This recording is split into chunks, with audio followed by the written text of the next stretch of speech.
Hey, what's up, guys?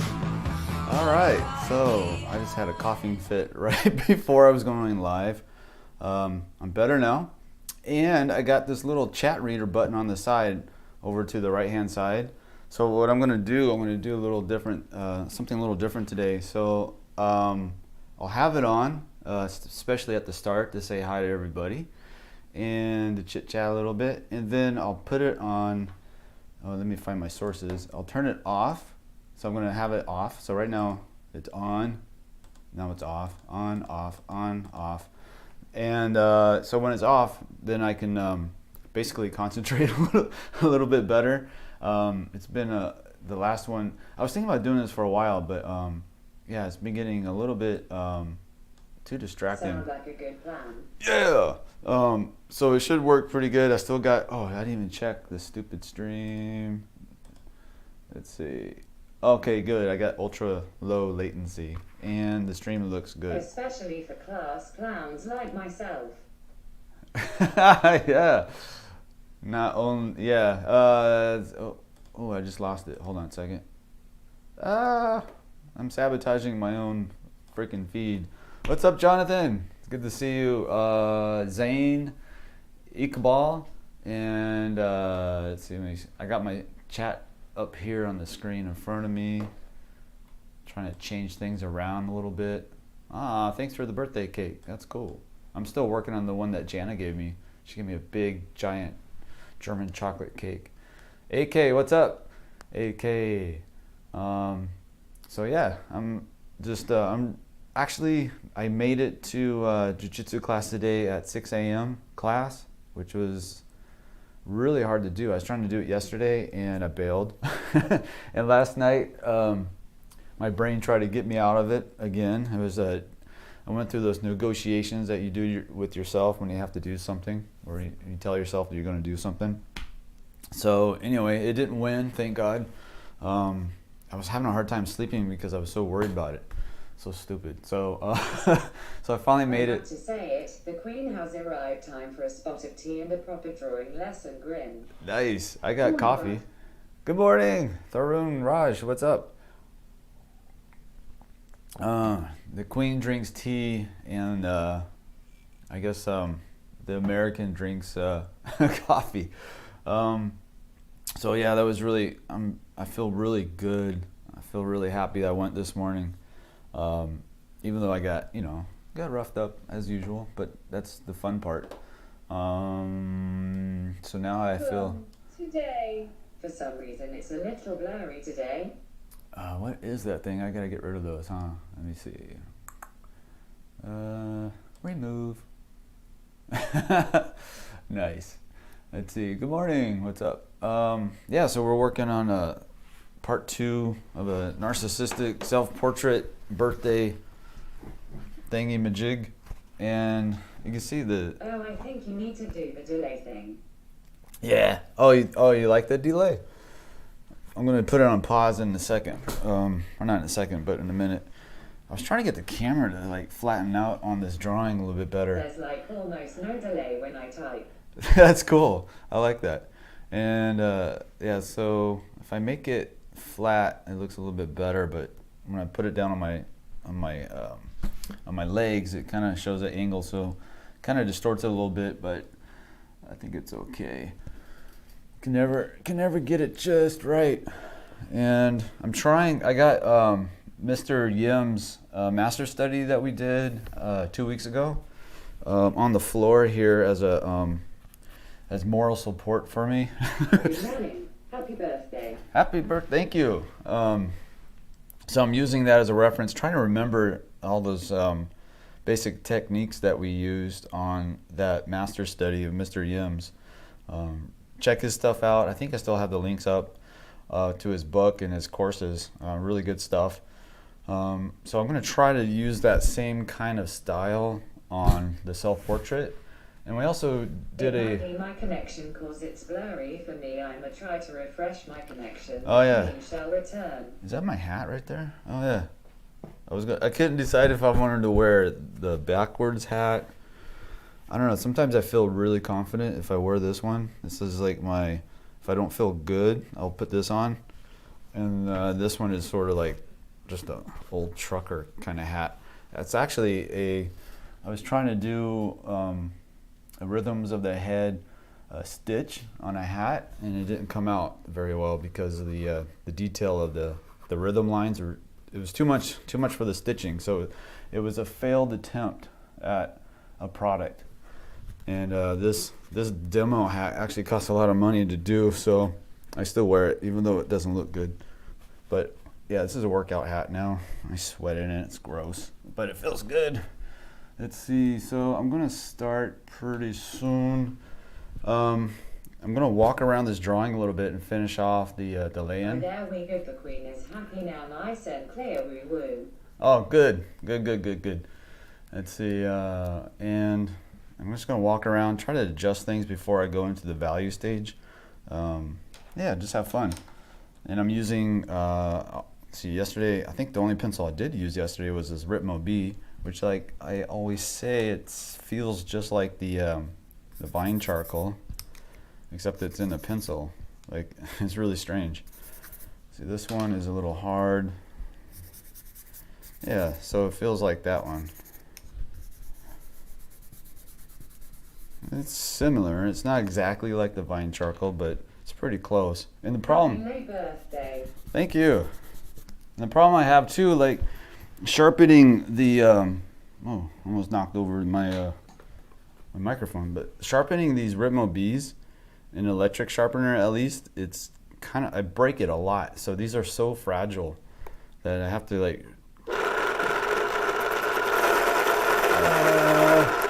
have to be very careful because so you see this one's like super short. Good morning. This one's so short that because I kept breaking it on the inside of the sharpener, so now I'm really careful with it. I could probably use a hand, like a little hand sharpener too. Definitely doesn't work with the razor blade. I break that so many times. Happy birthday, Bradwynn. Thank you. I mostly use knife. Yeah, the knife didn't work very well for me. I kept breaking it. On the normal one, the normal pencil I use is the Conte Paris. I mean, this thing's so strong it can take a razor blade, but it's too thick and it doesn't fit in this sharpener. Like, I don't think I can even get. Yeah, it doesn't fit inside. So I definitely have to use a razor blade on the Conte Paris pencil. But the Ritmo B fits in there fine. It's just that it's really fragile. I got to be very careful with it. Using machete, lol, just kidding. Yeah, right. Watch how that works. Hey, I've seen guys use like a buck knife, like a big giant knife in like open drawing class or open drawing sessions. Yeah, it's pretty funny. And then here I'm over here with my tiny little razor blade, like chipping away, and he's like. But anyway, so. Let's see. I found a comb sharpener for my Conte. So again, be Texan and use a Bowie knife, lol. Right? Yeah. Oh man, I was at the gun store yesterday, and they had like a whole row of like these really awesome like pocket knives, but they were like $300-400. I was like, what is going on with this place? It was pretty crazy, but they were really nice knives. I would just hate to lose one. So I'm so used to. I just go to Home Depot and get like one of those $20 or probably like cheaper than that, one of those little pocket knives. Let's see. Sacktown Jay, hey, haven't seen you for a while. What's up? You found a what sharpener?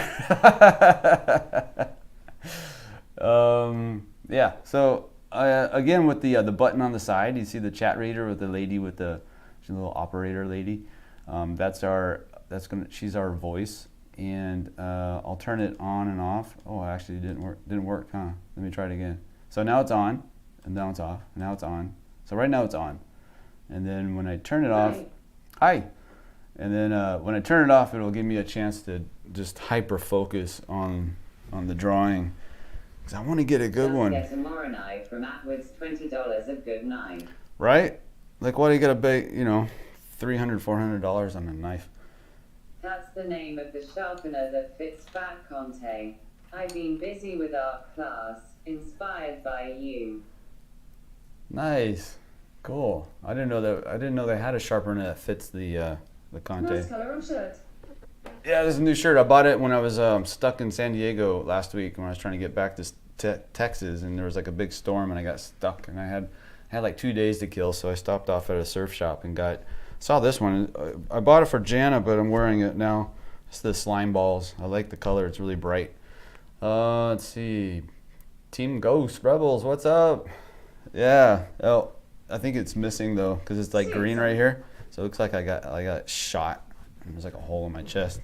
You changed the background to the OG background. Yeah, I did the other one, but I really like this painting a lot. So, and let's get going. All right, so I'm going to turn off the chat reader. The chat will still be working. You can still chat away, but the voice, the automatic reader, will be off. So I'm going to turn that off and get to work on this one. And then I'll turn it back on in a little once I get to a place that I can chit chat. Let's see. I wonder if I should zoom in a little bit. Whoa, that's too much. Too back. Gotta get it just right. I'll just leave it right there. Let's see. So that's really what it looks like, and that's what it looks like when I set it down on my legs. I'm not gonna worry about it. So right now I'm just gonna go through and kind of look at the overall shape.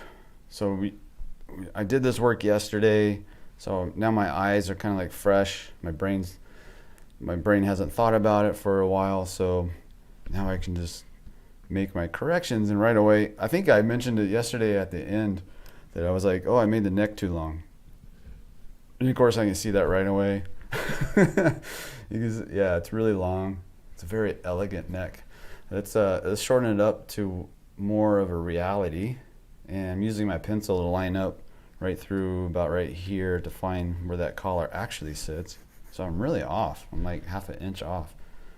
So we'll just bring that over here. So basically everything's gonna have to come up, and the important thing is not to freak out. I mean, it's just a collar anyway, so you can get away with the having the collar being off like half an inch. But if the nose was off half an inch, then it'd be a disaster. But a collar, we can always change it anyway. So I'm just gonna bring this up a little bit. I was talking about how I like to have really make the collars thicker anyway, so that I can actually do that here.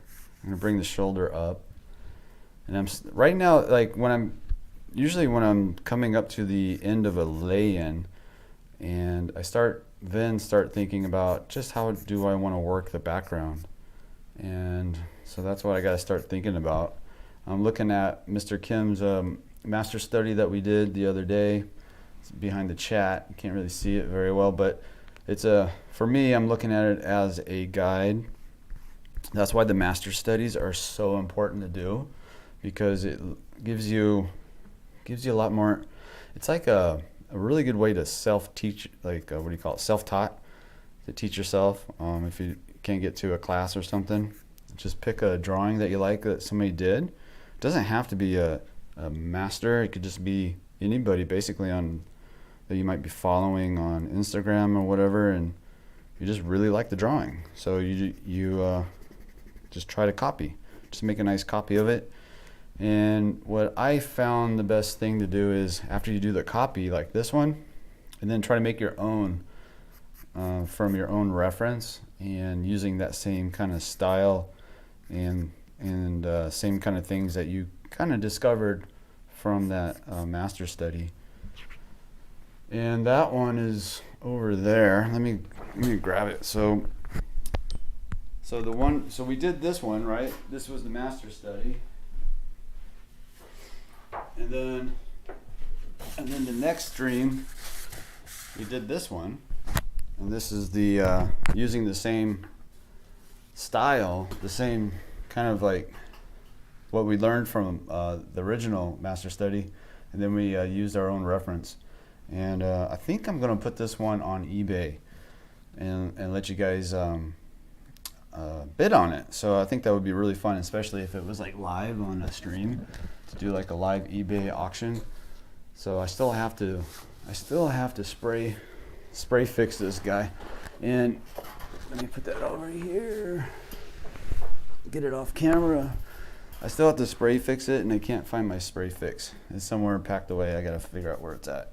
So yeah, so now I'm doing the same thing, using the master study as a point of reference and kind of like notes. It's like class notes basically. And let's see, where's my reference? It's over here. All right, so the neck was too long, so I need to bring this up a little bit. I'm gonna measure where that shadow bottoms out to the bottom of the chin and compare that to the length of one of the thirds. So in this case, I'll probably just use the bottom third. So I'm going from the cast shadow, basically the full length of the cast shadow, and then I'm going to compare it to the bottom third and see about where it should be. So it's about right here, maybe a little bit longer. So I come down, so I'm not too bad. I just got to bring it up and over just a little bit. But definitely that collar the shirt was really too far down. Man, it feels so good to work out in the morning. I forgot how good it feels. Usually I work out like, well, I don't know. I'm used to like 9 o'clock when I was back in California. But to tell you the truth, since I've been here, I haven't been working out very much. And I can feel it. It doesn't feel good. It's changing my mood. I'm starting to have to fight the old black dog. The depression again starting to sneak in. And I can keep that at bay if I'm working out on the regular and getting plenty of sleep, and then I have no problem. So that's why I was really excited to get off my butt finally and get to class this morning. It was still dark outside. It's like I haven't left the house in the morning when it's still dark for a long time. Let's see. Back in the day when I used to work construction, like in high school and a little bit after that, that was every day. Right, get up before the sunrise and go home after the sunrise. Let's see. Let's go over here. So I'm just looking for shapes and positions of things. Let's make these eyes a little bit smaller. If I make the eyes too big, the iris, then it's going to make me look more youthful and kind of, it'll probably make it look a little bit more like cartoony. But again, this charcoal is really hard to control, so I have to remember to let go a little bit, like with that one and then the other one. Because for me, using the Conte El Paris, this pencil, I get like super control. Like I can really get tight, and I'm trying to learn to do more of a loose, expressive kind of a style, and that actually takes a lot of work. You wouldn't think so. You would think, oh, you just draw more free, but it's actually, unless you've been doing it for a while, it's a hard transition. It's almost like trying to make something more simple is actually hard to do. I was watching Gordon Ramsay's show last night. I don't know which one it is, but it's not like Hell's Kitchen or anything, but it was like a legit restaurant, and the French the chef was like really good. Like he was one of the top guys, right?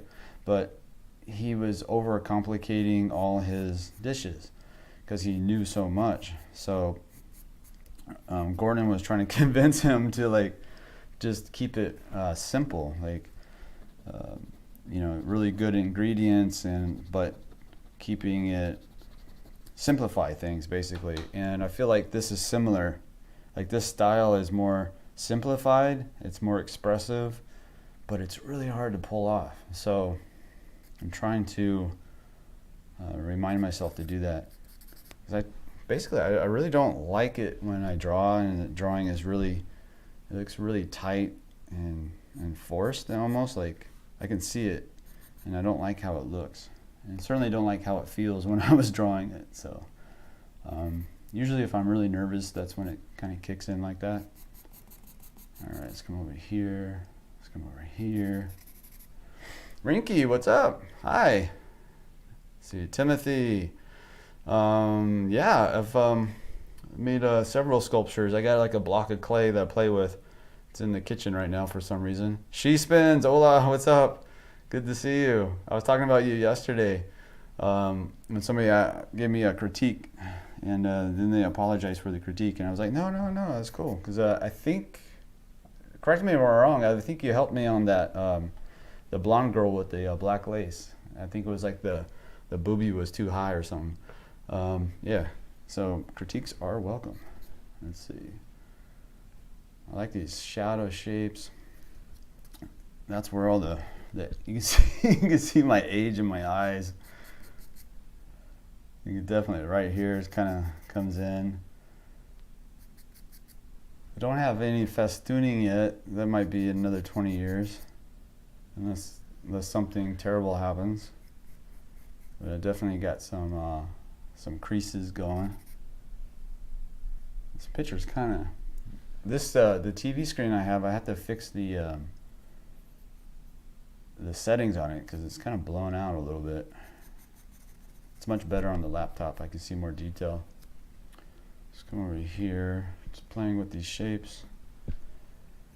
And this cast shadow, my favorite. This is somebody asked me if or it came up that I shot this picture myself. I didn't have somebody help me, so I was in my garage like messing with the lighting, like for probably took I don't know, maybe an hour to get like 3 different shots of me. One straight on. I did a profile and a 3/4 kind of tilted back, and I kept playing with the lights until I got the shadows just the way I want them, and it took a while. And actually, I forgot that I used this reference already in my drawing course, the one that's coming out, I swear to you, next week. The one on the Reilly rhythms and the basic proportions of the face.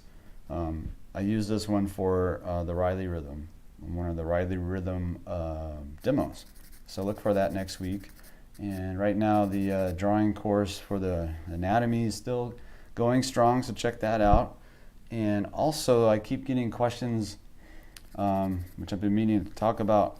The question is the course, the facial anatomy course, do you have to be a certain level of drawing? And you don't. It's for all levels, and the portrait drawing instruction on it, I always start from the basics anyway.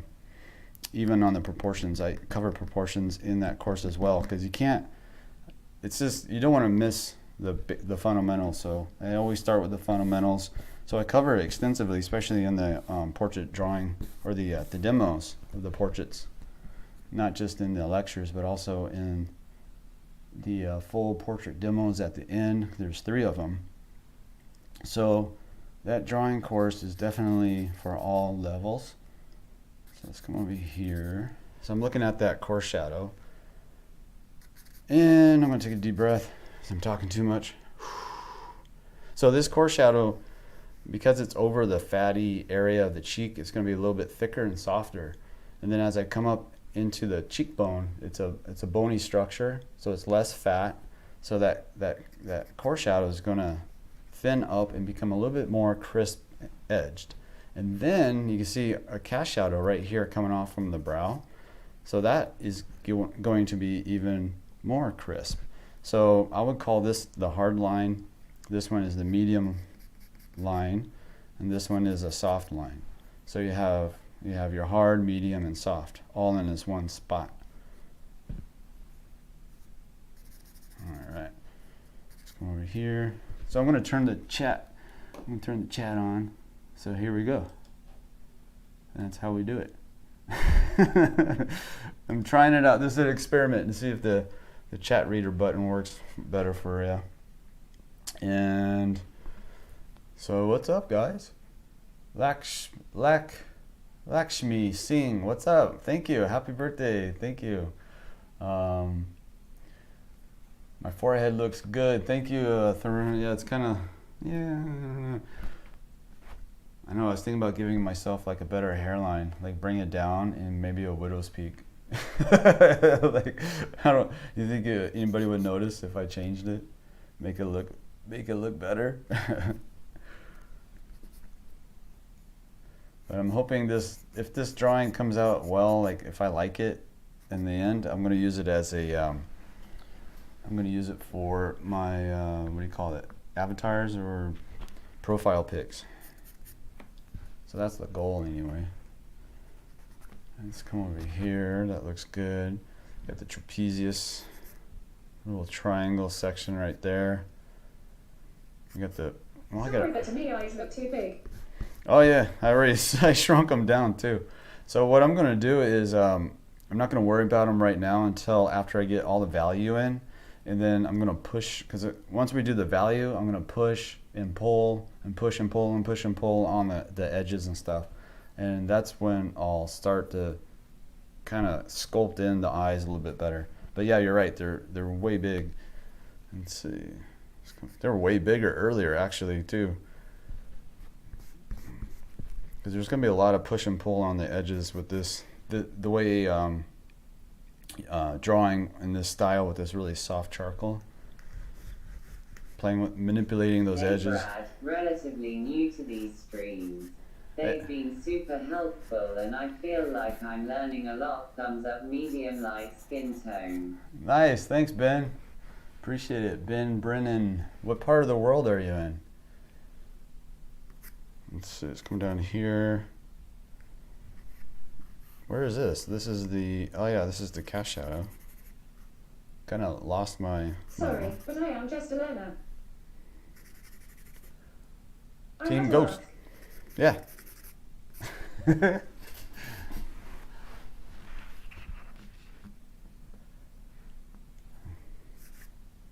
see. Oh, no worries, no worries. Let's see. Let's come over here. All right, so I'm gonna start putting in some value, I think. I'm from eastern coast of the US. Oh, cool. You're ahead of me then in time zone. Happy birthday, Brad. This made me remember that it's also my friend's birthday. Yeah. Yeah, call your friend. I'm trying to decide if I want to use the vine charcoal. What did I use last time when I first started? I don't remember. Let's go ahead and use the vine charcoal now. That looks okay. This value is kind of like in the middle range. And this is going to be the ASMR section of the live stream. So if anybody's into ASMR, this is a good time to it's a good time to tune in. And so I'm just going to fill it all in. So everything that's in shadow or dark in value, I'm going to fill it in with this like single tonal mass, at least as much as possible. I don't want to go super dark. I want to keep it somewhere in the middle range, right? So I have something to play with basically and move around. And this is like a really scary portion of the or start of the drawing, of the start of the value stage, because I'm going to destroy a lot of the drawing that I already did, and it's just the way it goes. So it takes some guts, this process, and faith. It takes a lot of faith, because I don't have as much control as I would have with the other pencil that I normally train with, which is the Conte Paris. This one is pretty wild. This is like this ear. Bye-bye. I know it's still there. I can still see some remnants of it, but for the most part, it's gone. And then we have this highlight in the hair that I'll pull out later with the kneaded eraser. And let's fill in this shadow underneath the nose.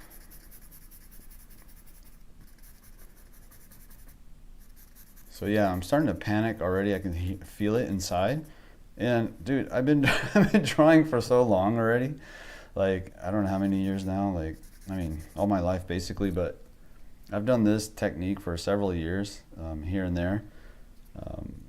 And I know that, I don't know, I still have the panic. It doesn't go away. So I kind of, at a certain point, I was expecting it to just, like, I would not have it anymore, like the panic feeling. But I think I just realized it just never goes away, and just you gotta power through it. Let's see, let's go over here. So this side is all in shadow in the background, and the cool thing is that we have all these different areas that we can break the line and connect the shadow side of the face into the shadow in the background. And we can, that's Hey, what, Brad, hey everyone. what's up? And that's what I was talking about with the push and pull of the drawing. And we're gonna discover what we like. Like, do we want a lot of line broken, or do we just want like a few? So there's gonna be experimentation and just exploring what we prefer. So, and Mr. Yim, he's a master at that, at the not only the values and the structure of the face, but also the edge work. So that's why I got that master study down there for inspiration, so I don't get too freaked out. I still feel like he's there. The spirit of him is next to me, and he's holding my hand through this wilderness, this dark valley that I just walked into. So yeah, that's why these are really good. I highly recommend doing master studies. Anybody doing a master study right now, or got plans for one maybe? Let's see. I don't know, should I do the shirt? I might keep the shirt like a light color, almost like it's white. I'm not sure yet. Because it's pretty dark in value. What should I do with the shirt? Looks like you're sitting in the Game of Thrones chair. Yeah. Don't wait.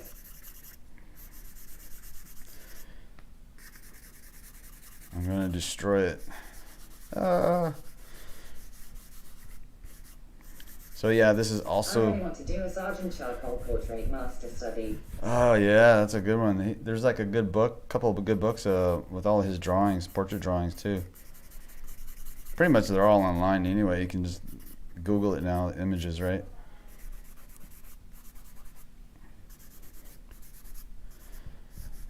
Let's see, let's come over here. So you can use a blending stump obviously, but I'm so used to using my finger. Maybe I should go ahead and try. Since I am using archival paper. Yeah, again with the background, I don't know how far do I want to pull it all the way up here or keep it kind of low. Almost like it's fanning out, like these are like these action lines kind of a thing. Oh my gosh, this is so terrifying.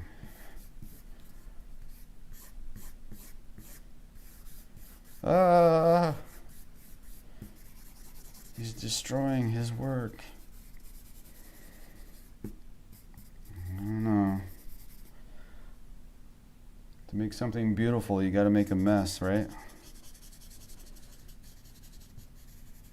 I like that Jordan Peterson, one of his talks, he was talking about art, and I like that.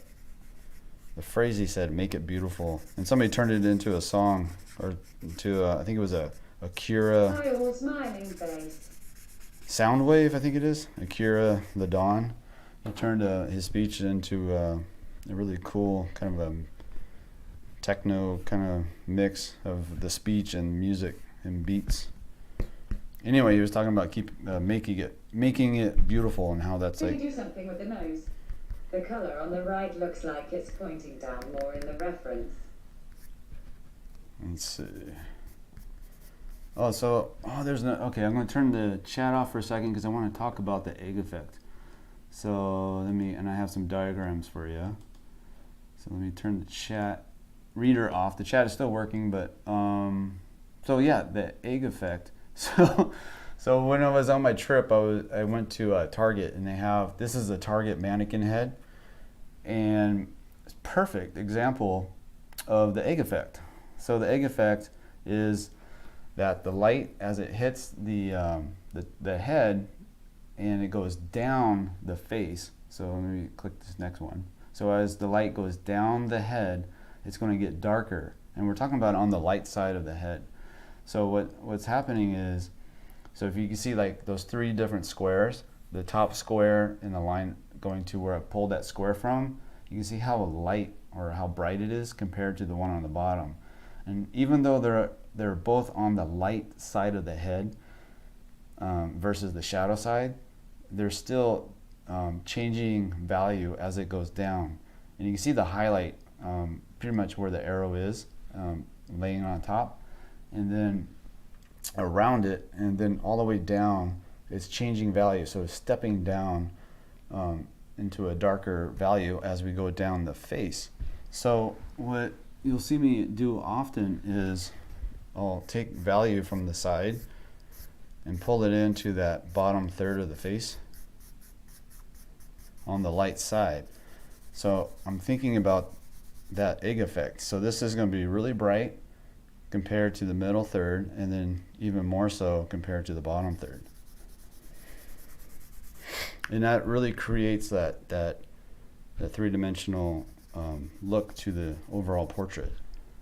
And of course this triangle on this side is going to be a little bit more value because of the light being over here hitting this side hard.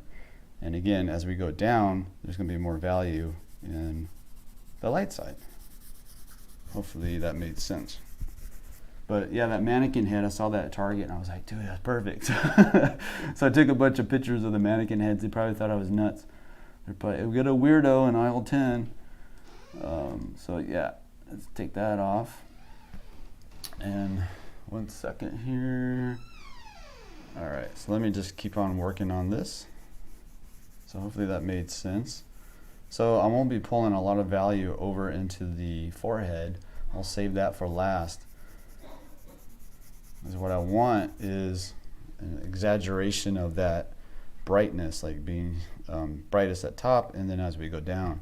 And another area too that kind of changes with the value in the light side is on the nose. So a lot of times, like in portrait painting, they'll make the nose red, and red is a darker value, and they call it ruddiness. So a lot of times I'll pull in, or I'll take some value from over here, then bring it into the nose and kind of build up that value. And that also builds up support for the highlight. So maybe some of this value from the cast shadow and just pulling it into the whole area of the nose, and you can pull out a highlight, and it'll support that highlight, and that it'll look really shiny and kind of pop off the page. So we'll pull that in later. Let's see.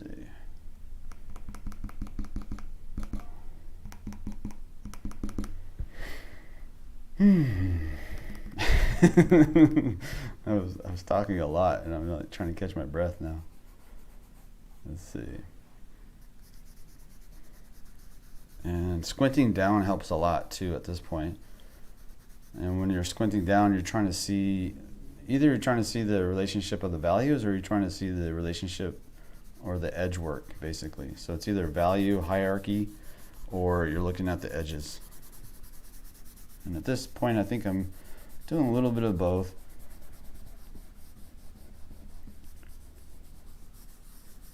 So right now we are fully into the awkward teenage stage of the drawing, and it's just going to look pretty wild for a while until we start to get control of the values, and then I'll come in and reposition the line work again. So I'm just going to bring all this value into the eye socket completely, and I'm going to do a pick out basically with the kneaded eraser. Let's see, let's bring this over here. So now we can come in with the kneaded eraser and look for little catch light areas, like right up here, maybe down here. It's little areas where the plane is facing upwards and catching that light a little bit stronger. So definitely right at the top of the chin. Usually in the corner of the nose. I might have to chisel it out with the kneaded or with the Tombow, like so. And then I'll just leave this little highlight in for now. Push and pull. It's gonna go like this pretty much, just like the other 2 drawings that we did before a couple weeks ago. It was just a constant push and pull for about, what, 2-3 hours? I think it was crazy. So I think I did like an hour and a half of the value stage on the live stream, and then a lot of work after I was done with the live stream. Just on the, it's weird, it's like the last 10% takes the most time. 10% of the drawing takes most of the time. The initial lay-in doesn't take as much. But we're going to lose all those decisions that we already made, so hopefully we still remember them.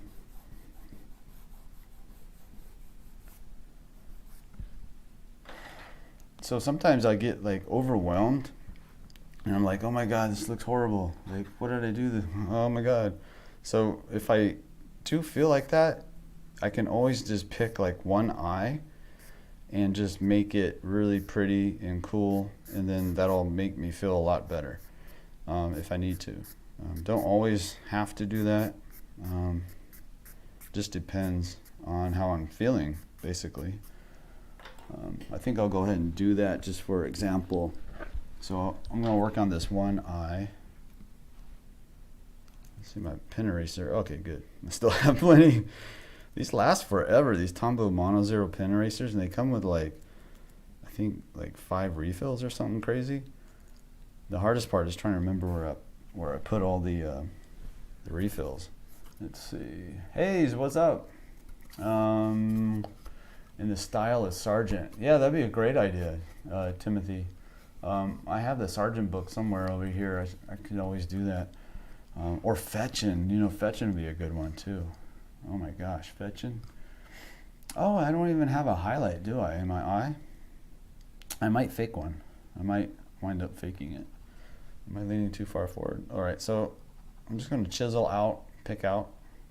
Basically, I call it a pick out because it feels like, I don't know if you've ever done like a burnt umber pick out. That's what it feels like pretty much.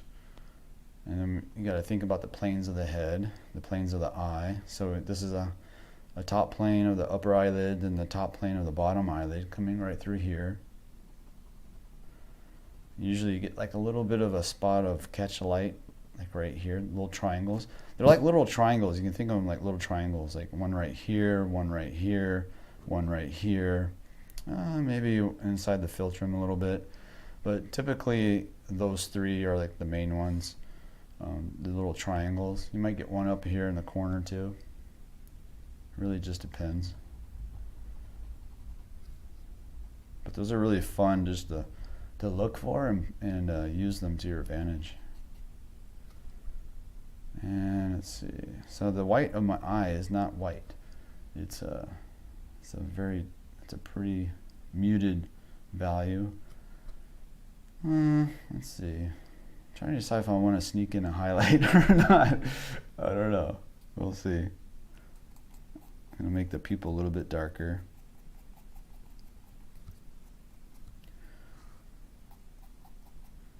I'm trying to think about how the light bounces inside the eye, so it'll reflect on the far side of the iris if you had a highlight. So the light is coming from this side, and it's going to bounce on the inside of that concaved or that satellite dish shaped iris, and it's going to catch right here.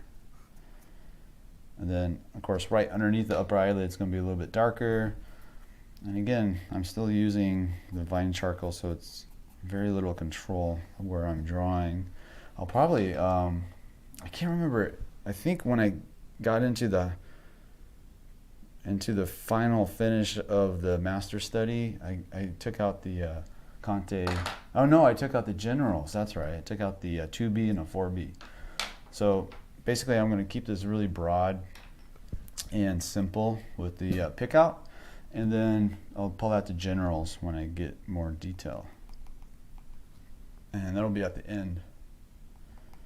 And I don't know if I'll be able to finish this one today or not. Probably not. Probably do like a 3-parter. it's funny because these look like they were done really fast, but I don't know. For me, it just takes a little bit of time. It also might be because I'm doing it on the live stream, but generally, it seems to me like to make something look like it was done fast and done with what do you call it?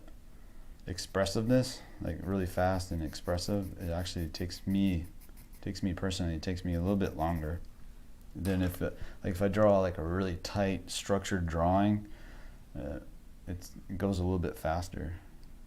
'Cause there's less of this push and pull on the edges, you know, like, because I might like, oh, I wonder if I'll break this one, I wonder what it'll look like, and I'll break it and I'll fill it in, and I'm like, oh, I don't like it, and I'll put it back, and things shift a lot with this charcoal, this really soft charcoal. So it's really challenging, but gosh darn, it's so much fun. So much fun. I'm gonna pull out my Ritmo B. And I'm going to try to keep my eyes from looking like they're stoned, which is, I was born that way, I swear to you. we're talking about that yesterday, that I think somebody, or I think I mentioned Brewer and is it Tim Brewer? I think Jim Brewer, yeah. And the comedian actor guy. And he has that look, like he's like permanently drunk or stoned. And it's just the eyes. My eyes are really heavy, I guess. Let's see. I'm gonna work on this other eye. I'm gonna darken up the limbus of the iris. That's the outer edge. Come in, hit that pupil a little bit darker.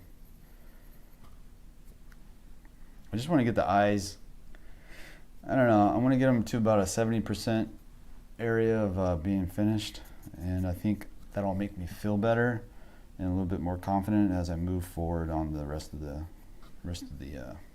drawing. Because I am feeling a little bit like freaked out, so you may not be able to tell, but I can feel it. I can feel the panic rising, and it's really funny how that works. Let's see. So this area too, like in the inside of the eye socket, you have the soft edges, hard edges, medium edges. So I like to think of those three. And right here we have a hard edge. It's a cast shadow. So you have the light coming down here, creating a kind of form shadow through the eyebrow. And I don't have thick eyebrows, they're really thin. So it's even more of a form shadow on me. And then down at the bottom is the cast shadow. So that edge is going to be a little bit harder, but as we go up into the sparse, thin eyebrows that I have, it's going to be a softer edge. It's going to be a more rounded form. So we have a soft at the top and hard at the bottom. So it's really good to try to think of those edges when you're working with the charcoal like this. Soft, medium, and hard. Jonathan, what eyebrows? You son of a bitch. I have eyebrows, I swear. You can see it. You can see the one eyebrow. I can see it right there.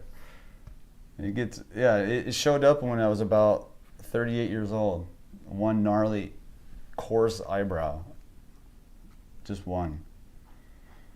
And now I gotta look for it and make sure I trim it because it goes crazy. It just like does whatever it wants. Let's see.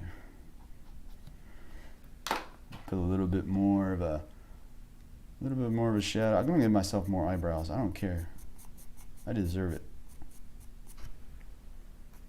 I did darken them one time with makeup. Jana helped me with that. That was pretty weird to see myself with, well, first makeup and then with eyebrows. What looked like eyebrows from a distance. It does change your look so much. I wonder if that's why, like, if I'm not smiling, people think I'm mad. And I wonder if it's because I don't have really thick eyebrows, so it makes the face look harder, I think. And then, of course, if I'm just not smiling and I'm thinking, like I'm happy, I'm just thinking about something. I don't know, it could be anything. But I tend to frown a little bit too. So like right here, you can see that glabella fold right over the glabella, this one right here. So if I'm not posing for a picture and I'm just by myself, like at the airport, chilling, I'll look like a psycho because I'll have a really hard expression, I guess. Like my resting face looks mean, which is really strange because it's not so. It's not. I'm not mean.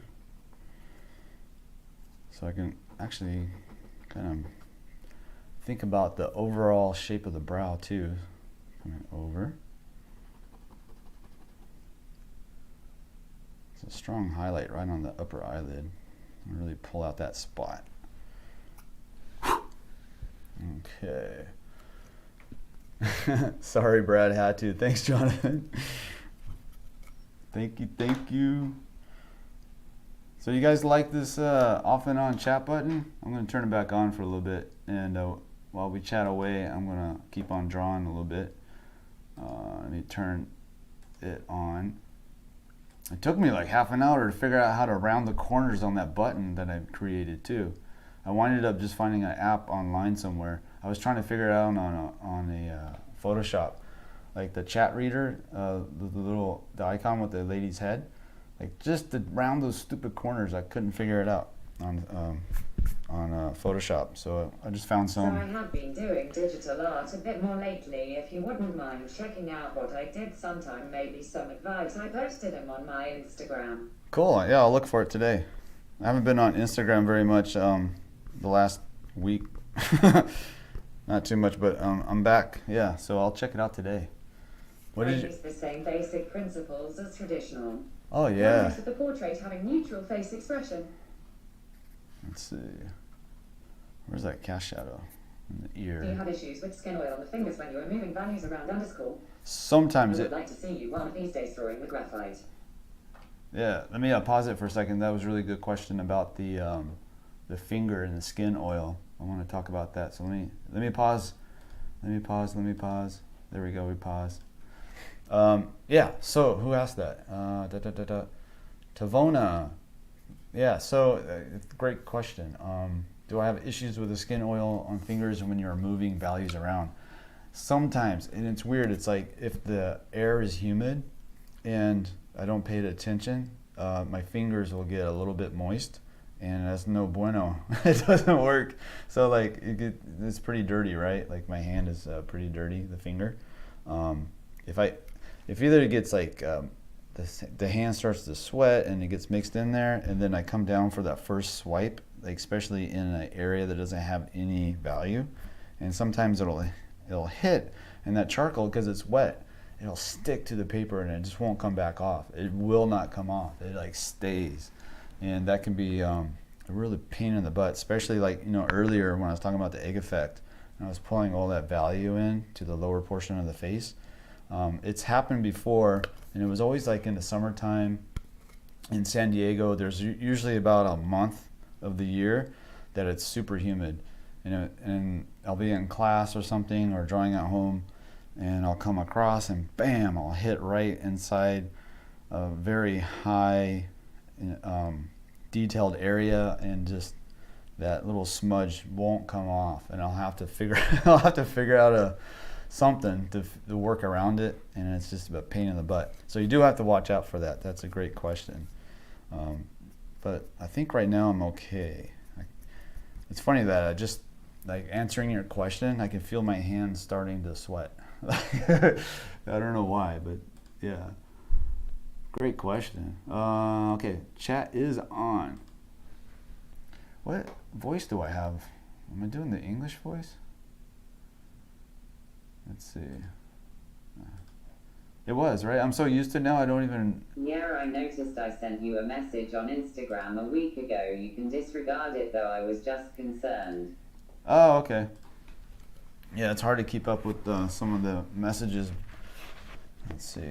Oh, a week ago, yeah, I wasn't even I was like traveling, trying to make it to my destinations. let's see. Yeah, on the trip in to California got delayed, and then really got delayed on the way out. Like 2 days. I was conflicted though. I was like, you know, I'm stuck. I want to go back home so I can work and see my girlfriend, but at the same time, I'm like, portrait and use graphite. I'm in San Diego, and San Diego is nice. Decio, can you show us a portrait you use graphite? When was the last time I did graphite? It's been a while. If I have one, it's buried and wrapped up in plastic. I haven't done one in a long time. Idea. Maybe we can see you do a graphite drawing on a stream sometime. The problem with that, it takes a long time, like, because the graphite, you got to build it up from like the different levels, and that would probably be a week long. Like, it'd be like a 6-parter. I mean, I can, if you guys want to. I haven't done one in a while, so that would be actually be really good for me. I'll think about it. And see. I actually have my graphites right there. I was looking for a pencil sharpener. Yes. You vote yes. Yeah, maybe like. I don't mind. Maybe like a figure, a graphite figure, because then. Yeah, it could be a good one. You can get really good details in on the figure when you're doing graphite. I vote hell yes. Get away from the portraits for a little bit and go work on some of the figures. Always got to bounce between the two and make sure I keep it up on both. Let's see. So we got some catch light a little bit. Well, let me do the top plane or the bottom eyelid on this side. I didn't even do that yet.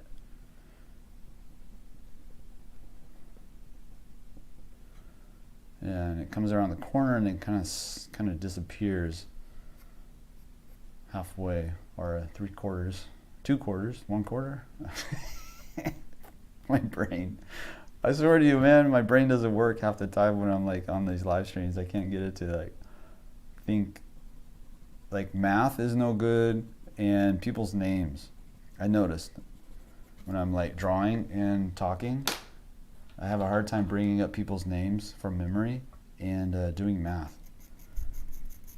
So I think the drawing and the talking is about as much as my brain can muster. So if I ask it to like pull up some information somewhere in the database, it's like, nope. I don't have the capacity, the memory capacity. I'm surprised I can talk at all, actually. I think one of you guys asked me on one of the streams if my drawings are better when I'm not streaming, like when I draw my own, and or if it kind of like drops off. And it definitely drops off. That's why I work on these a little bit after the stream. Like when I'm done with this one on the stream, I'll probably work on it for like a solid hour, listening to a podcast or music before I post it on Instagram. Just tweaking the little things that, you know, I just couldn't see while I was on the stream. And of course, it's weird too, because like you'll have the drawing like when you're done with it, right? You probably have this experience too, and you'll sit it up across the room somewhere, and it's done, right? But throughout the day, you walk by it, you walk on the, you're walking to the kitchen, and you look over, you look at the drawing, and you see something, you come over and pick at it. Mountain of youth drawing, you look so much younger in the drawing, and your nose is really shimmy long. Yeah, don't tell anybody. I'm 22 in this drawing. It's our secret, okay? Don't tell anybody. Let's see. So I still haven't gotten to the darkest dark yet. Maybe I should start doing that. I wanna.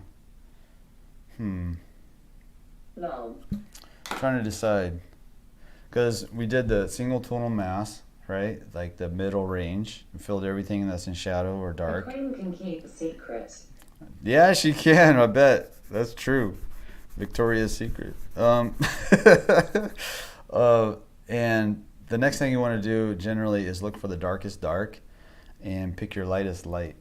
So you have like the one side of the value scale and the other side, and then you should can draw a portrait of someone in the style of Sargent. Yes, that'd be great.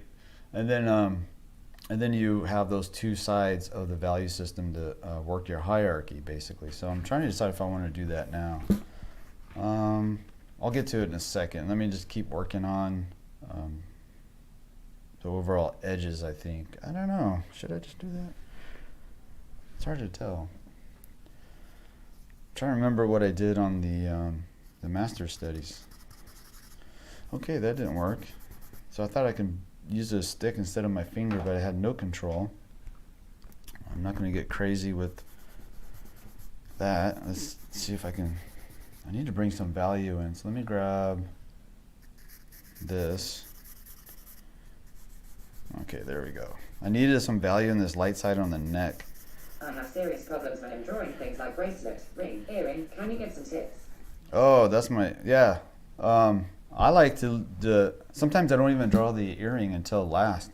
It really just depends. Like let's say I had a hoop earring, let's say. And so actually at this point is when I'll probably put in the earring, and I would use an eraser and pull that out. So I would do like The one where you had to block in a lot of dark, then blend and erase. So I would do this, like draw with the eraser basically.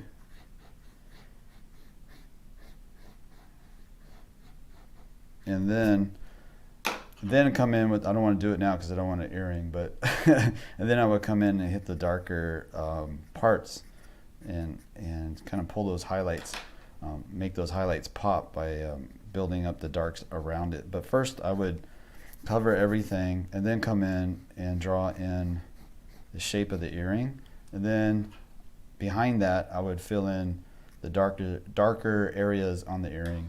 I don't know if that's Now explains. I picture the food.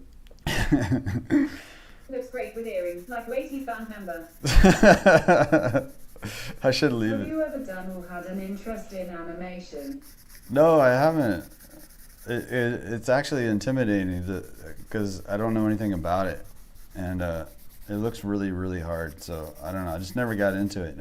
I focused so much on portraits since I was a little kid. I just love people's, like drawing people that I knew around, and I just hyper focused on that. And then when I got into art school, I was focused on traditional methods and figures, and I just never How got. about comic books? No, I don't know. I just never got into comic books. Somebody asked me what my favorite one was, and it was like such a struggle to remember the comic book. Johnny the Psycho. Forgot. See, I already forgot. Caricatures.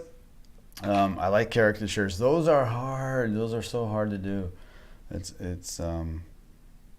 yeah, it's one of the things I study every once in a while, and yeah, that's a really good one to study. Let's see. Let me look at the shape of the nose a little bit. That's hard though. I don't know why I never got into comics as a kid. Green Arrow long. Like, I played a lot outside, like a lot. I don't know why, but I was just always outside playing in the dirt with my friends. And we played with like Hot Wheels, G.I. Joes, like the little toy G.I. Joes, and built forts, stuff like that. And I didn't live in the country. I lived in the suburbs in Northern California. There's a lot of empty lots. There was abandoned houses that we, sorry Dad if you're listening, that we would go into and mess about inside the empty lots and stuff like that. Getting into, well, we didn't get into too much trouble, but Me too, I do collect Hot Wheels. Yep, that was me. I was either outside playing or drawing. yeah, so yeah, it's weird. Like if I'm inside, I was drawing. If I'm outside, then I was like building a fort or destroying the fort I built. I don't know why I had more fun destroying the fort that I built than I had making it. It was really weird. Usually what would happen is like me and my buddy, John, or Billy, we would like make this really sick fort, right? And we all this bamboo and just build it up. And it'd be like 2 floors or whatever, in the empty lots somewhere in the back, that, you know, away from adults and stuff. And we just have so much fun. And then sure enough, like the other kids in the neighborhood would come over and it would just, I don't know, they would just try to like mess it up, and we didn't like it, so then we would just destroy our own creation and then move on. It's probably messed up, but I don't know. That's what we did. We would build it, and then when it got popular, we would destroy it and move on to someplace else. We tried to build like an underground fort one time, and we got pretty deep, but it got kind of sketchy. We thought the walls were going to come in on us. And it was a lot of work too, and digging. I was very destructive. I like to take a hammer to my Hot Wheels and make a crash scene on a dirt hill, lol. Oh, dude, that was me. I did the exact same thing. That's hilarious, Jonathan. Oh man, you and I would have. We should get together and play with the Hot Wheels as adults. Yeah, I used to smash the heck. I would pick the one I didn't like. I'm trying to remember which one. It was like some awkward-looking car. I think it was like supposed to be like a Formula One race car or something. I hated it. I didn't like it, so I used that one as the crash. I think I burned it too. I think I set it on fire and melted its wheels. Yeah, that was fun. But I kept my, you know, the Mopar stuff. That's so funny. Yeah, I did it a lot long. Yeah, I played in the dirt a lot. So I don't know. I just never got into comics too much. And I think it might be because I didn't like to read I remember like seeing the comics. My friends would go to the comic book store and they get really excited, and I was like, man, this is so tedious. I gotta read this. Like I don't want to read this. I want to watch it on TV. Do you like amusement parks? Yeah, I do. Yeah, absolutely. I haven't been in a while, but for sure. I like the really sketchy ones that show up in the town, like the carnies, and they're only there for like you still have a some weekend. Hot Wheels you used to play. I don't know, Mom. If you're watching, do I still have some? I think she might have kept a bunch. Yeah, I think she has a box somewhere that has like my old toys in it that survived. Most of those toys, I swear to you, they're probably buried at my old house. My dad's old house that I grew up in. Happy birthday. Happy birthday! Thank you. Because I used to bury that stuff all the time. I always thought of like, oh, it's gonna be cool. Like some archaeologist is gonna find it someday, so I just bury it. The GI Joes. There's probably Snake Eyes is probably buried out in the yard somewhere. Poor Snake Eyes. Let's see. Let's get that bottom ledge, that bottom eye, a little bit crisper edge. Man, it's hard to describe how to draw this technique kind of thing, other than saying that it's a push and pull process. Like you're just looking for. Actually, I had my old the ones. edges. My kids happen now. They take better care of them than I did. Really? How many pull-ups can you do? Right now, let's see. I haven't done it for a while, so if there's money on the table, I bet you I can do 10. 10 solid, really solid, like you're on top of it. My sats, I did terribly smiling face with tear, smiling face with tear, smiling face with tear, smiling face with tear. What? How many pull-ups can you do, Timothy? Yeah, 10 solid ones. How about you? How many pull-ups can you do? I mean like really good ones, not like I barely make it, but I mean like full on all the way down too. How many? 12 for me. Huh? Yeah, nowadays I tend to, other than drawing, is play Gran Turismo. I like motorsport racing, lol. 12. You just went up 2 more so you can cover Timothy's 11 that he's about to say. I doubt I could do one pull-up these days, long. How many power-ups can you do? Power-ups? I don't know. I haven't done those. I seen like wait, is the power-up the one where you go? Okay, is the power-up where you're flipping your body, like the momentum to do the pull-up, or is the power-up where you go above and then up? I don't know. I like how we were talking about pull-ups all of a sudden. Probably 14 solid ones. 14. With 10 chest to bar. Most people have terrible form during pull-ups. Yeah. I'm talking about like beautiful form, like.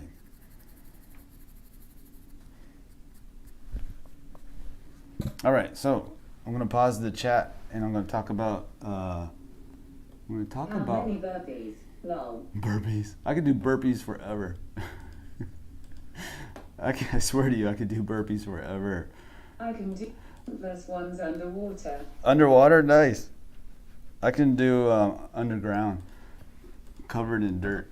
So yeah, okay. The chat reader's off, but you can still harass me on the chat. And I want to talk about the occlusion shadows because I'm about to pop those in. And this relates to the darkest dark and the lightest light in the value side. So the occlusion shadow is the area of the shadow that the reflective light doesn't necessarily touch. It's usually the darker area of the cast shadow. So the shadow under my nose right here is a good area to talk about it. Okay, so that's a good, well, let's do the cast shadow on the neck as an example. Because right now it's just all the same value more or less. So the occlusion shadow for the cast shadow on the neck, I would put right up underneath the jaw, because the jaw is causing the cast shadow. And the reason why it's darker than the rest of the shadow on the neck is because we have reflective light coming off the chest or the shirt, or maybe there's a wall over here or some object, and that reflective light is coming in and filling in that shadow. So it's making the shadow lighter in value. But it's darker because it's right underneath the jawline, right underneath the jaw, right tucked up underneath the head. So that the reflective light comes in and doesn't really reach that area as strongly as this area. So you're going to see this little value change. You can see it in the reference pretty well, that this area is much darker. This cast shadow is a little bit darker than this area. And that gives that three-dimensional look to the drawing. Excuse me. So a lot of times you can, after you do the initial value, mid-range value, the single tonal mass, and then you can come in and pop in all these little occlusion shadows. So you walk around the drawing and you kind of look at your reference and you're like, oh yeah, okay, the corner of the mouth for sure.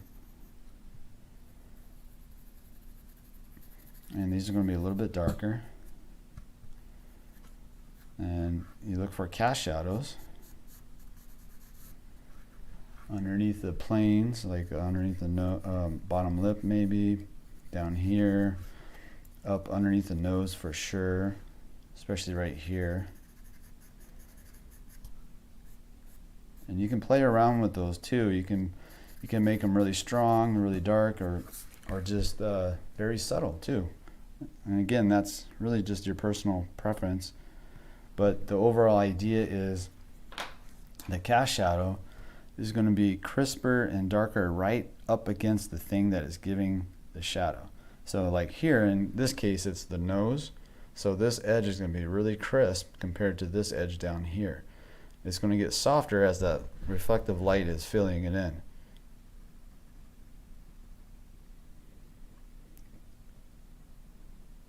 So we go back to that little triangle catch light I was talking about earlier.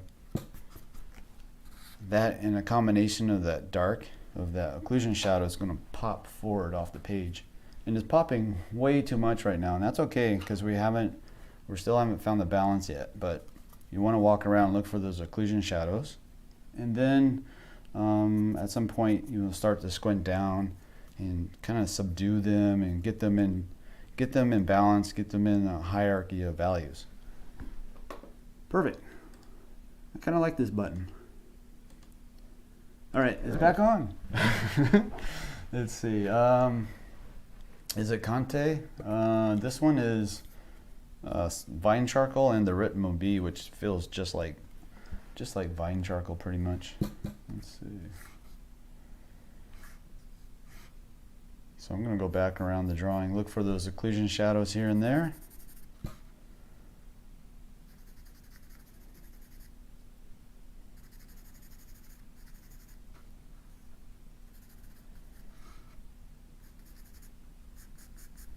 I'm not sure if I'm going to, I don't know, what do you guys think? You think I should finish this one tomorrow? Or do you want to, yeah, I think I'll do that. So right now we're about an hour, 18 minutes. I'll go for a little bit longer and I'll bring it up to about where all the occlusion shadows are in, and we're about to start squinting down and working the, controlling the values against each other, kind of a deal. I think the next shadow needs to be a little darker course for me. Maybe it's my old queen eyes, but it looks the same value as the background shadow. The next shadow, oh yeah. Because remember I put that single tonal mass in, and we'll go into the background and make that a lot darker too. But right now I'm just gonna, it's like a, I don't know, it's just a process you can do either way really, just as long as you're working your way up the hierarchy ladder, I guess. And a lot of times for this bottom lip I'll pull in a lot of value on it. And again, that's to support a highlight. If I want to make like a strong, Gotcha. if I want to make like a strong, kind of sexy, sexy lip highlight, which I don't really want to on this one, but you can do that as well. So filling it in with a lot of value to support a highlight is one of the techniques to make something pop off the page a little bit. Lip liner, ha ha ha. Been doing some ring rows, close push-ups and lunches while watching this. Oh, Who cool. wants to join? So I'm going to break this line too on this lip. So a lot of times, like in the shadow side, you can just lose a lot of information. So I'm playing with that idea as well and seeing if I like it.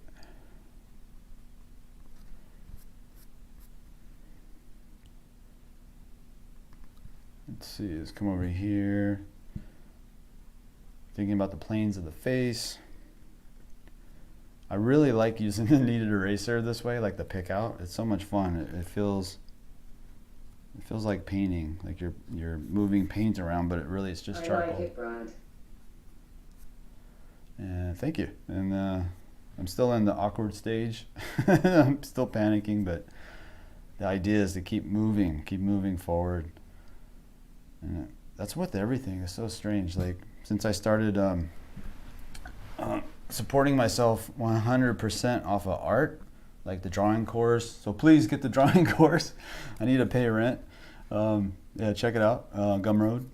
14 hours of instruction and all on facial anatomy. So check that out if you got a chance. But yeah, it's so much fear. Like, oh my God, I'm not gonna pay rent. Oh my God, it's not gonna work. Just constant like. So I've been dealing with that since I started transitioning to art full time, and not having. It's weird because it's like not having that normal paycheck I'm so used to. Like every 2 weeks I get a paycheck. I get a drop in my bank account. It's probably cause I'm using computer paper, but it seems I'm better at digital art for now. But I was always a traditional artist. I got to get back to traditional more. Yeah, it's well, computer art too. I mean, it can be just as like hard too. I mean, it's crazy. Like trying to. It's like, what instrument do you get used to? You know, like muscle memory and stuff. Like I don't even know how to like paint on Photoshop. I keep saying it. It's on my list of things to do, but my list of things to do is so long. And I'm like, ugh. Try not to think about it too much. I found a really cool art studio where they have like models 3 times a week. What day is it today?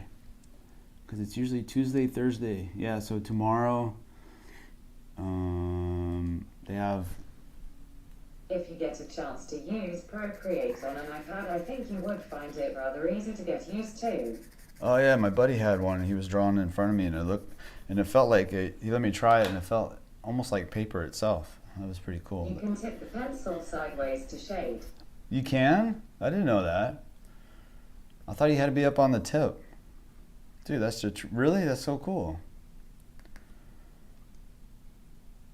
Huh. What do you know? Cause I just assumed that it had to be up on the tip. I didn't know that you can like shade on the side. Watch, you're gonna see me like Yeah, Procreate is awesome like that. in 2 months. I'm not gonna be drawing anymore on paper. I'm gonna be fully online or digital. Trying to think about the planes of the head here too, the cheek. Again, this is all like push and pull, just playing with it, trying to figure out the balance. So much to do. Oh my gosh, I'm trying not to think about it. So much work to do still on this portrait.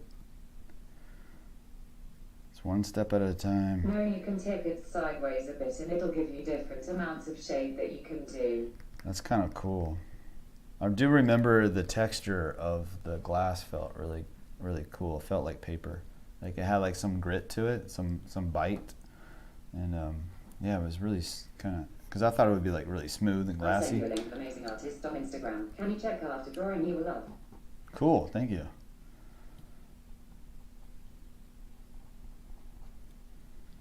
I'm gonna pull a little bit of a stronger highlight in the eyes. Let's see. Man, there's so much to do Do still. you ever go through perfectionism? When you get the chance to see my drawings on Instagram, you'll see I did those on Procreate. Cool. Who's that? Jane Myers, he asked, do you ever go through perfectionism? You mean like get stuck, like trying to make everything perfect, that kind of a thing? It can be like drawing traditionally. Let's see. Okay, I'll check. Yeah, Jonathan, I'll check those out.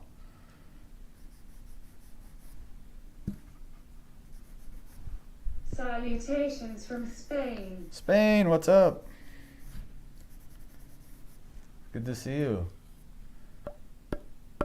I'm waiting for Isidro YouTube. What's up? Salutations. Yeah, so perfectionism is death. That'll destroy everything. You got to be careful with that. Definitely. It's a huge struggle. It's always there. Some days it really can destroy a painting or a drawing. Overwork it, you know. I met a painter recently. Yeah, like taking forever to finish stuff. Yeah, that too, right? It's the fear. It's almost like fear in a way. But I met a painter recently, and he would do his painting and then quickly put it away, hide it from himself, and he won't look at it for a couple of months. And then he'll look at it and make a decision whether he should, you know, tweak this or that. But he said it was because he doesn't know if it's good or not. But I thought that would be a really good way of keeping away from perfectionism, is to it kind of keeps you from picking at it and not letting it go at some point. Like he lets it go pretty quick, but he learned that works for him. So I thought that was kind of cool.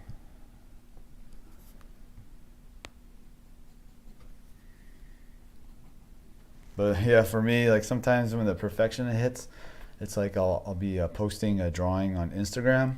I'll post it and immediately be like, and I'll delete it. Hello, Isidro from Spain. I'm John from the United States. Welcome to the best artist YouTube I have found on YouTube channel. Oh, thanks. Yeah, I think it's a part of fear of failure, embarrassment. Yeah, exactly. Especially when you like post it and you immediately delete it, and then you work on it again, and then you you take a photograph and you put it back on Instagram, and then immediately take it off again and work on it again. I swear to you, I've done this so many times, and it's like it's exhausting. It's like just let it go already. It's like, what am I afraid of? Like other people? Come on. Don't want to look foolish. Yeah, try doing a live stream. You want to look foolish, make mistakes. It's frustration. Yeah, I know how that is. I always think my work sucks, but others are like cool. Frustrating. Yeah, Christian Nee, he has a really good podcast called Sketchy Van Podcast. I was on his podcast a couple months ago, and I was talking with him one day. We were talking about the same. Yes, I am my worst critic, long.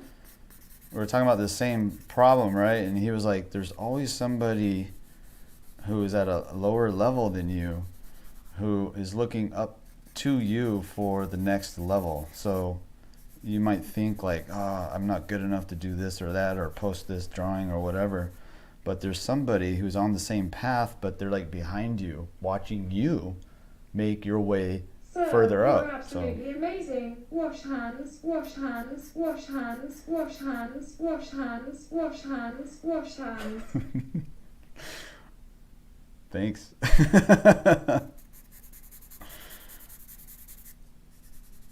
I'm trying to go a little darker in the background, trying to That's pop me, that. Brad.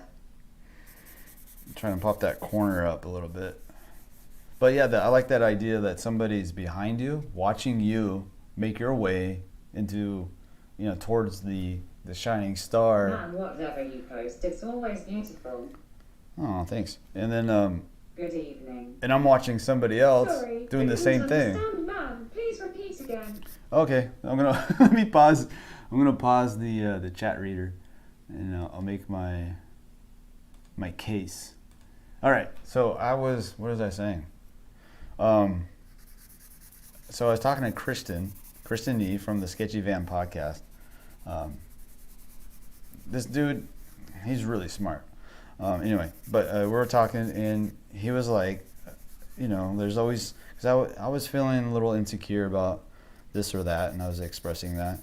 And he's like, there's always somebody who has less skill than you, and they're looking at you for inspiration. They're looking at you for the next level up. And I like to think about it for myself. I always thought of myself like standing on a path, and I'm going towards the mountain, or I'm going towards a shining star that I picked. So if I picked the star, right? And the star is like a skill level I want, and I can see it. It's over there, and it's really far away, and there's a path that leads to it. And as long as I'm on the path, I'm good. And I'm looking to the person in front of me who's on the path, who's a little bit ahead of me. And that might be another artist on Instagram. It could be a teacher. And they may not even know that I'm like watching them. And they might be feeling super insecure themselves because they feel like they're not far enough on the path yet. But I'm watching them because they're awesome in my eyes, because I'm so far behind that person. So I'm looking at somebody who's making their way, and there's somebody behind me looking at my back to see where I'm going. So it's like we're all on the same path. We're trying to get better at this art, right? And we're just watching each other. And so I have to remember that. Like, so when I feel like insecure or something, I try to remember that there's somebody behind me watching. Excuse me. And I don't know, it helps me to relax a little bit, thinking that, as long as I'm on the path, I can make mistakes. Sometimes I'll fall off the path because, life happens and I have to work and I can't study as much. I can't practice drawing as much, but I'll get back on the path when I can, and I'll just keep making my way. And I don't know, I just like that idea that we're all on the same path and at different positions on the path. And there's always somebody behind you watching you. Like, where are they going? I want to do that. So, I don't know. That's all I had to say. And I'm running out of breath. Let's see. Okay, it's back on. Oh man, it's looking pretty rough. I can see the drawing on the little screen over here. Yeah, that looks pretty crazy. I don't know.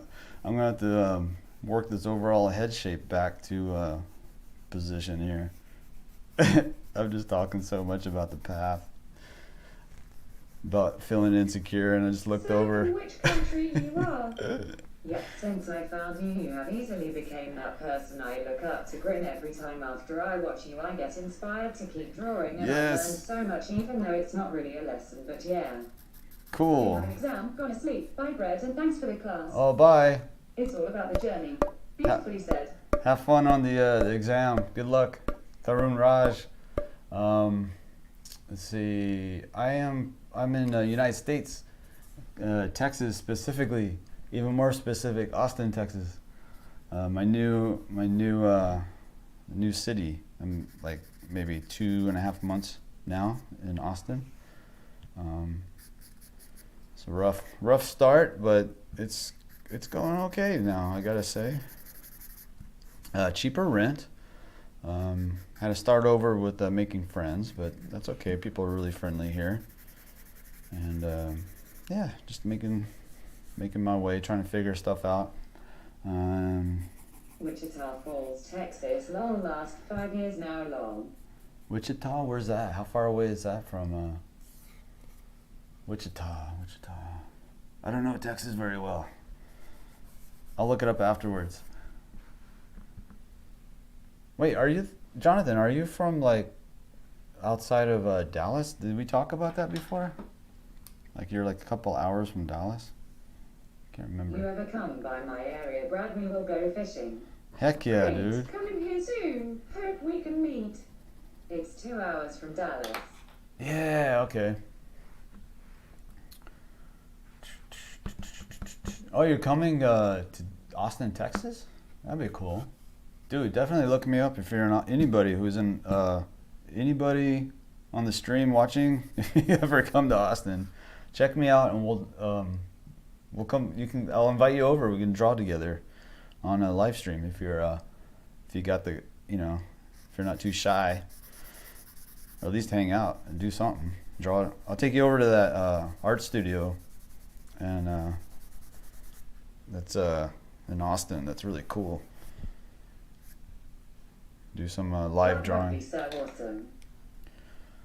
Fishing. I haven't fished in a while. I used to fish a lot when I was living up in San Francisco and fish on the coast. I will definitely meet you, sir. Cool. Yeah, hit me up on Instagram. Say I'm from the live stream or something like that, so I can, like right away, I can fish through some of the DMs. Get all those crazy people that trying to like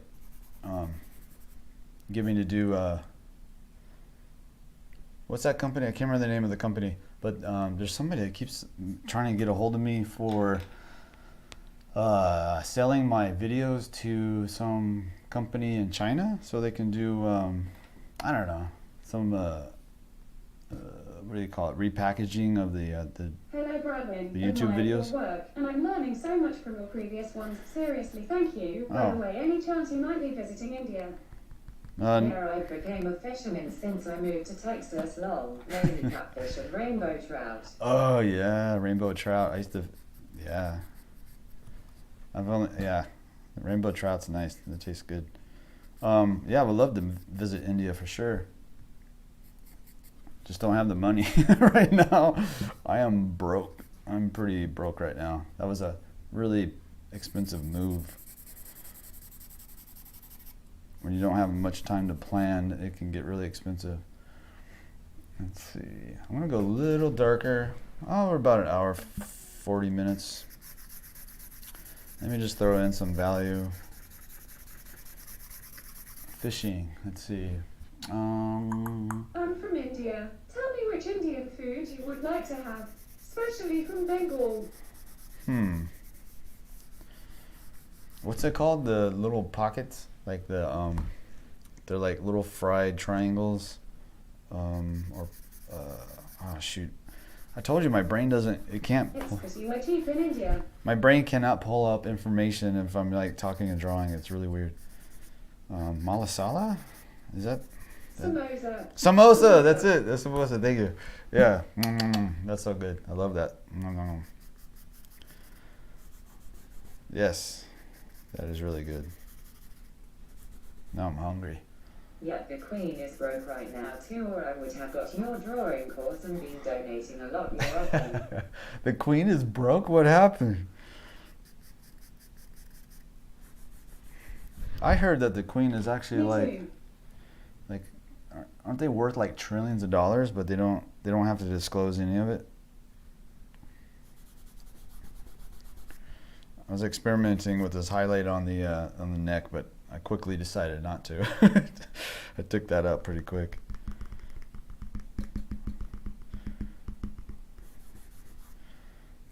Yeah, this is gonna be a lot of fun. So like right here, this is okay. This is not too bright. Yeah, the values are really kind of wacky and uncontrolled still. So you just gotta. Brad, I am not sure if you know, but there is a donation button on the chat if anyone wants to donate while they're watching your stream. Oh, there is? I didn't know that. I know there's like a. What is it called Super Chat? Is that the thing? A couple of you. Man, I really want a samosa right now. A couple of your nice folks like donated a couple of times on the stream. That was really cool. But yeah, I don't know if I should look at it and see how to hook that up. Let's see. Trying to add some character to my face and make myself look older. Like, come on, man. Gotta put some of these lines in. This is so cool, just getting to talk to someone so talented from another part of the country. I really appreciate your work, Bradwynn. I'm seriously learning so much from you. Oh man, thank you. Thanks for watching. I learned a lot from YouTube myself, especially watching like some kind of super chat thing. Yeah, super chat thing. Yeah, I watched a lot of like Watts Atelier. Of course, Stan Prokopinko, Proko channel. Awesome channel. And he's got all kinds of different artists on there too. Was it Courtney's sketch? I can't remember. Yeah, I think you should look into that so people can donate to you if they want to. I will. I promise. Today I'm going to do that because I need money. Because I need to pay rent. You ever see that movie? Yes, I love promo too. You ever see? I like Rico's channel also. Tenacious D. Have you ever seen that movie? And there was like this one song where they're like, he has to pay rent with his rock. I kind of feel yes, like. I love Proco too. It came up on the on my playlist the other day when I was driving. He must pay the rent with his rock, and I was like, yeah, I gotta pay rent with my art. No. It's like the hardest thing. It's nerve-wracking. It's like, I just want that paycheck. But when I'm at the job, it's like the whole time I'm like, I just want to get home so I can draw. I just want to get home so I can draw. I want to get home so I can draw. It's all the challenge. We'll get there. School of Rock. The rent was way past due. School of Rock. That's another one. That's a good one. I like Tenacious D. That was so funny. He's like a little kid, and he has to like, he gets insight from Dio. I think it was Dio from the poster. And he's like, you must go to Hollywood and find your band or something like that. And he's like a little kid, and he doesn't realize it's Hollywood, California. So he goes to all the other different towns. It's so funny. Yeah, and he goes to all the different towns called Hollywood for like years and years and years. So he like burns up like 15 years of his life going to the wrong cities looking for the band that he was supposed to form. That was so funny. I'm gonna watch that now. I haven't watched it in a while. My girlfriend would probably be like, not this movie again. Let's see. I don't know. I'll ask her if she's seen School of Rock. That's a good one. She'll probably like that if she hasn't seen it. Wow, I really gave myself a lot of hair. Like, okay, buddy. Want to see a funny one? Check out Dread Zeppelin. Sometime it's so funny. What's it called? Dread Zeppelin? How come I've never seen or heard that? Who's in it? Yeah, she would probably love School of Rock. Dread Zeppelin. Yeah, I gotta trim my hair down a little bit, which is not too bad. Like a lot of times you want to like just put more value than you need. It's on YouTube. It's like midnight here in India, and now I want samosa and pani puri and bell. Suddenly craving. Yeah, somebody brought up food. Get your late night snack. Have you watched Army of Darkness? The Third Evil Dead? Oh yeah, I like those. Yeah, those are good. Which one is the one where he's like, this is my boomstick, and he's got a shotgun, and he's like, he shoots it over everybody's head, and he's like, I don't know, during, what is he, like the 1400s or something like that? The one where he gets trapped in the past. I like that one. That was really funny. The original one where he's in the cabin was such a trip. They got an Elvis guy as a singer, and they all have dreads and play a funny version of Led Zeppelin songs, lol. Oh, okay. That's Army of Darkness. Yeah, I get those mixed up. I'm gonna write that down. Dread Z. I want Momo and biryani now. Good vibes. That's my favorite voice that the chat reader does. It's like so high pitched.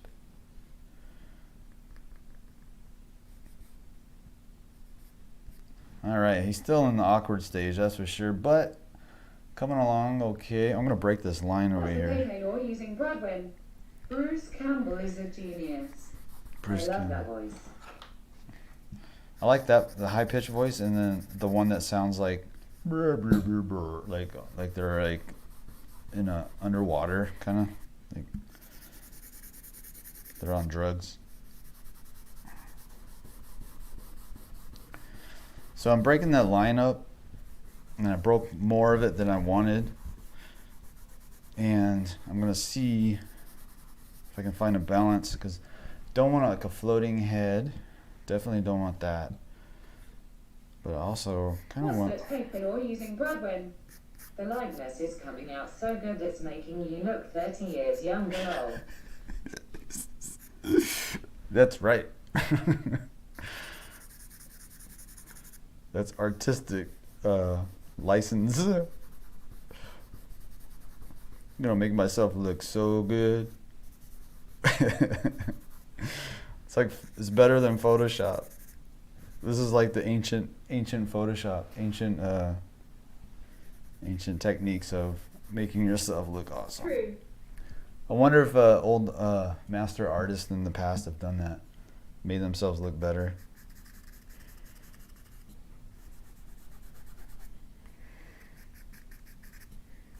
What was I gonna say? Or did somebody ask a question?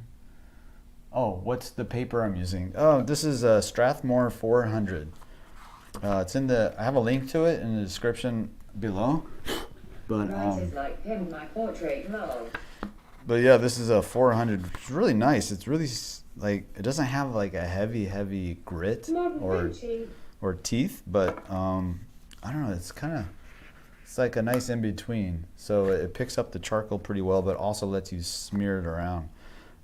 It's got a little bit more tooth than the smooth newsprint, but it's pretty close. I mean, I don't know. Sometimes I'll do, I've done vine charcoal on the smooth newsprint as well, and it works pretty well. But yeah, this is Strathmore, and the paper color, I don't know if it shows up well. Can you get that paper on Amazon? Yeah, you can, definitely. It looks a little bit more kind of creamy. It's got a little bit of a yellow to it. It's a really pretty paper. So I haven't used it with a white charcoal, so I imagine it might show up a little bit, but I don't know. Maybe try it on this one and see what happens. But yeah, I like this paper. It's really nice, and it's relatively. I mean, it's still expensive, but it's not a killer. You know, it's like it's a good price, I guess, compared to like some of the other paper that seems to be like so high priced. And it's archival, which is really good. So I'm trying to do more drawings on archival paper. How do you spell the name of that paper? I Strat. can't pronounce it well, lol. Let's see. Strath. I think it's more, like M-O-R-E, Strathmore. If you type in Strathmore 400, it should come up on Amazon. Strathmore 400. How come my voice is so high pitched? Strathmore 400. All right, so I think I'm done for today, guys. Tomorrow I'm gonna finish this on the stream. Let me see. Let me check my schedule. My notes right now, lol. Let's see. Let me check my schedule. I'm not very Thursday. confident drawing big portraits yet. What's the paper suggestion you might give for a beginner learning to do portraits? 7. Let's see. Tomorrow. What am I doing tomorrow? Let me look again. I'm trying to build a Sir, can schedule. you speak? How are you in Bengali? I Kaminako. Okay. So tomorrow I have class because I need to start. You know, I got to study too because I'm on the path. I got to go forward. So I'm gonna. I'll stream tomorrow. Is going to be 7 p.m. my time. I pay less for Strathmore 400 than I do for the Grow Up newsprint upside down face. So I don't know. I'll probably miss. Some of you probably won't make it because it's a totally different time. It's like 8 hours in the future. So yeah, I'm trying to figure out my schedule. So I'm playing around with some of the scheduling this week. So tomorrow I'm going to finish this tomorrow. But I got your same time zone. Oh, cool. Nice. Let me pause this real quick. 1 second. Chat reader is off. So yeah, so tomorrow I'm going to stream at 7 p.m. my time. Today we did like 11 a.m., but tomorrow it's going to be in the evening for me. So that's 8 hours later than normal. So I'm going to try that so I can go to the open drawing session at the local art center here in Austin. They have a really good setup, and I want to get some training in, get some practice with live models and stuff. So I'll do that, and I'll show you what I did on the stream, because that's in the morning, and then I'll stream at night. So again, that's going to be 7 p.m. And as soon as I'm done here, I'll go ahead and schedule that stream so it'll pop up on the feed if you're subscribed to the channel. And so subscribe to the channel, hit the bell. Jonathan, I finally said it. And get notifications of when I do streams. And also check out the drawing course if you can, the Portrait Anatomy drawing course. It's for all levels. People were asking me, I guess people assume because it's anatomy that it's for only advanced artists, but it's not. It's for everybody.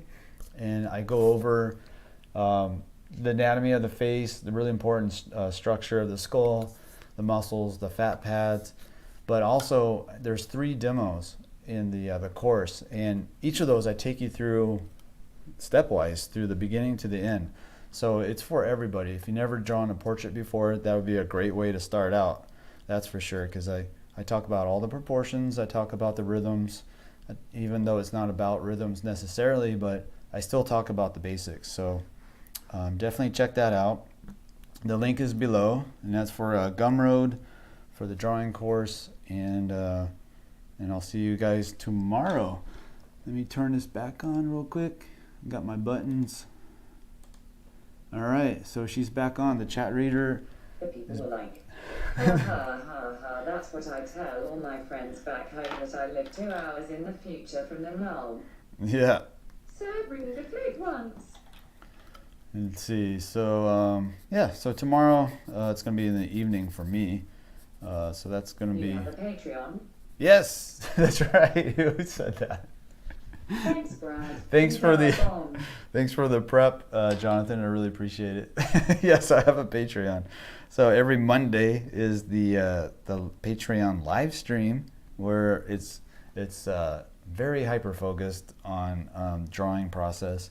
This week we just finished a profile, and next week we're doing George Clooney 3/4 pose. For that one, it's $8. I got your back, Brad. Thank you. You do. I really appreciate it. And yeah, I always need to be reminded about the marketing portion of being an artist. I keep forgetting. It's like I'm not going to make any money if I don't tell people about it. So yeah, yeah, check out the Patreon, and there's different tiers, of course, different levels you can join at. The top tier, the very biggest one, is the weekly critiques on your drawing. Every week you can send me a drawing and I'll critique it, whether it's from the lesson that we did that week, Good night equals say, Subo Ratri in Bengali. or the lesson that we worked on before. So yeah, check that I'm out. a class clown, but I try to help where I can to make up for it, lol. You do. You definitely make up for it. I really appreciate it. It's so funny. It was funny yesterday because I did the stream yesterday. It has been like 2 weeks and I haven't done it. And I was like, and I totally forgot. Like I did the stream, started it all the way through to the end, and I never talked about my drawing course at all. Nothing. I didn't talk about the Patreon. I didn't talk about the drawing course. And I was like, dude, how are you gonna make a living if you don't tell people what you got? I was complaining to Jana, my girlfriend, about it. But anyway, yeah. Thanks guys for watching. I really appreciate it. It's a lot of fun.